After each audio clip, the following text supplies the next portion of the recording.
Gordon Goes Foreign. Lots of people travel to the big station at the end of the line. Engines from the other railways sometimes pull their trains. These engines stay the night and go home next day. Gordon was talking one day to one of these. He said, "Snorted the engine," said duck. They argued till they went to sleep. They argued when they woke up.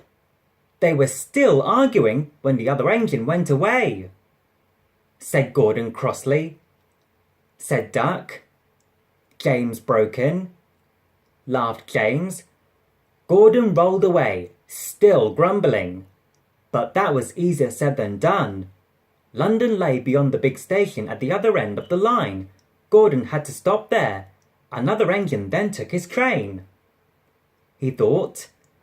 One day, he ran right through the station. Another time, he tried to start before the fireman could uncouple the coaches.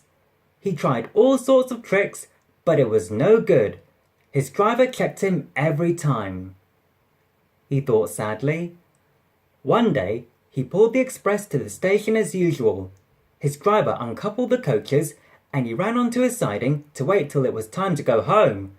The coaches waited and waited at the platform, but their engine didn't come. A porter ran across and spoke to Gordon's driver.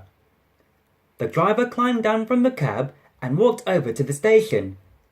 He came back in a few minutes, looking excited. Said the fireman. Said the fireman. Said Gordon. He rolled quickly over the crossings and backed onto the train. It was only a few minutes before the guard blew his whistle, but Gordon thought it was ages. He puffed to the coaches, sang the coaches slowly at first, then faster and faster.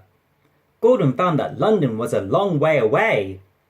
He said, but all the same, he was glad when London came in sight. The fat controller came into his office next morning. He looked at the letters on his desk. One had a London postmark. He said. The station master knocked and came in. He looked excited. The fat controller took the newspaper. He said. The fat controller read on, absorbed. Gordon returned next day. The fat controller spoke to his driver and fireman. Smiled the fat controller, answered Gordon sadly.